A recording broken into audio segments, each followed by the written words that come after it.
Assalamualaikum warahmatullahi wabarakatuh. Salam sejahtera, Om Swastiastu, Namo Buddhaya, salam kebajikan. Perkenalkan, nama saya Sakaria Sakaman Parangka dari Program Studi Teknik Islam Makassar.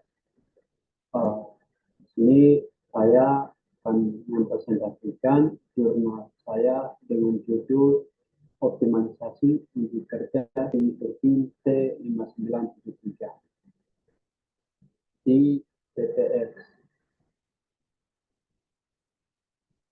Nah, di sini ada outline. Yang pertama ada pendahuluan, kemudian metode, dan kemudian ada hasil serta pembahasan dan kesimpulan. Nah, pertama-tama kita masuk pada pendahuluan.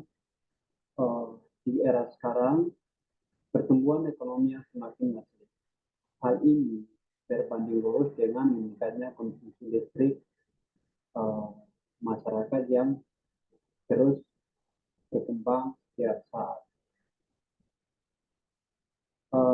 PTX sendiri memanfaatkan batu bara sebagai sumber pembakaran untuk menghasilkan energi listrik. Mengingat peran EBT sangatlah penting dan digaungkan sebagai antisipasi dari penggunaan energi berbahan bakar fosil yang kian menipis. Nah, steam turbin T5973 yang digunakan di PTX merupakan penggerak dari generator dengan kapasitas maksimum besar 400 MW.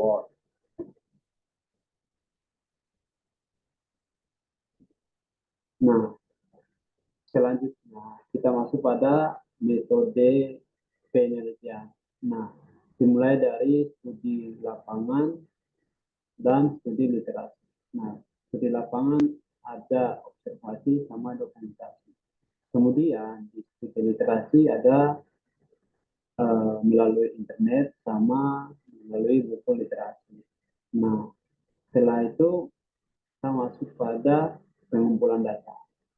Nah, pengumpulan data sendiri yang dikumpulkan atau yang didapatkan itu ada data desain sama data operasi.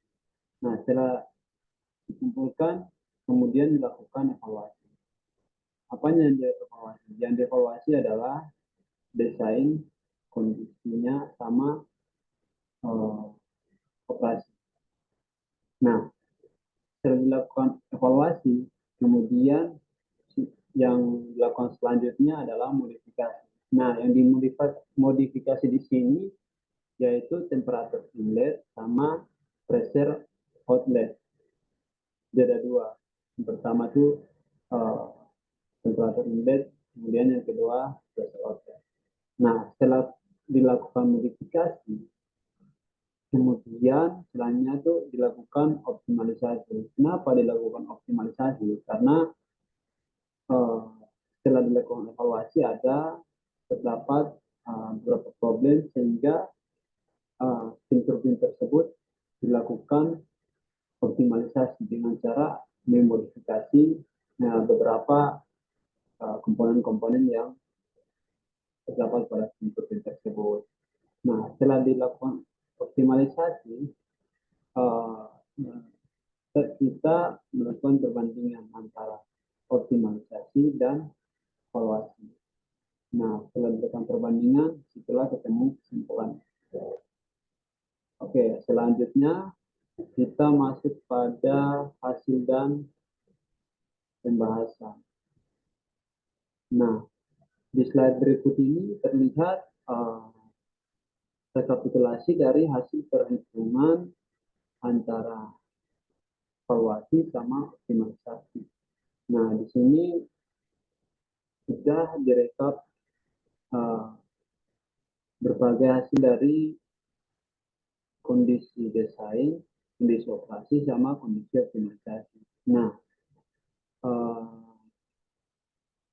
di sini ada beberapa variabel yang direkapitulasi, yaitu ada steam flow, ada daya turbin, ada steam rate-nya, sama efisiensi thermal.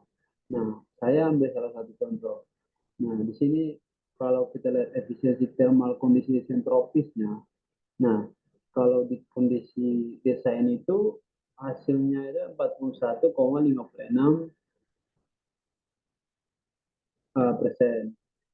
Nah,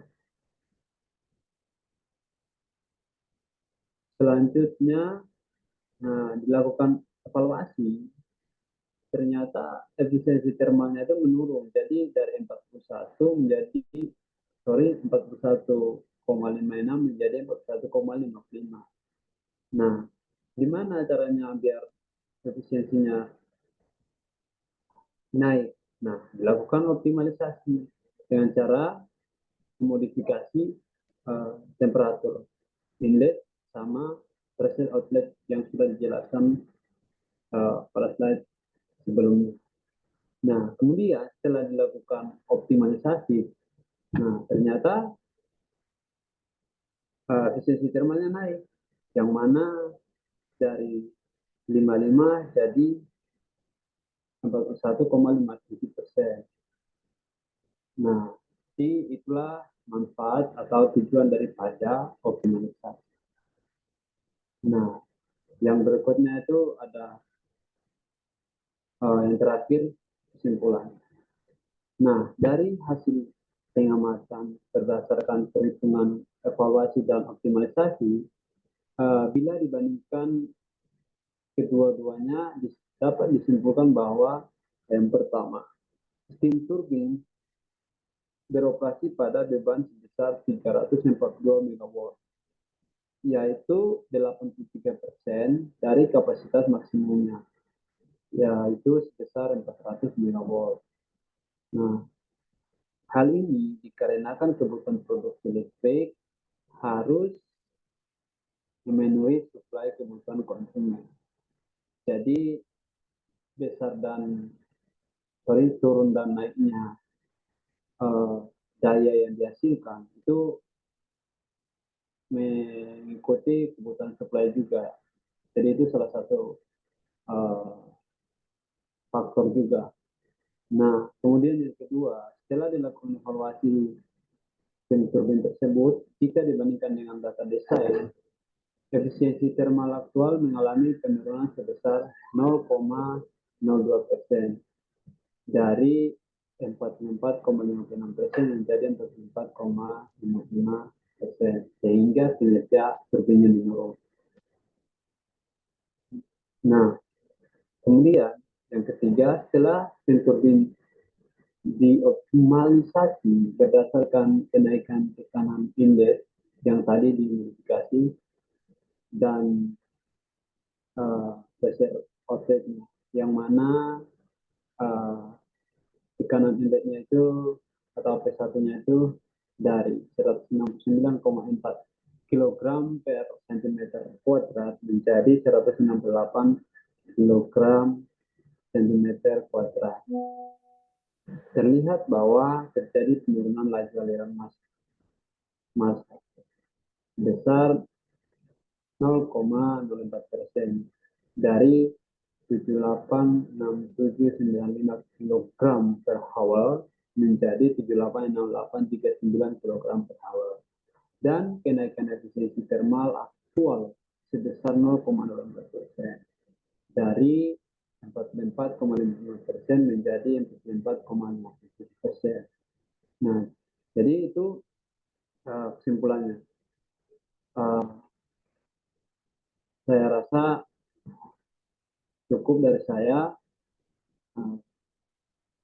Apabila ada salah kata, saya mohon maaf. Sekian presentasi dari saya.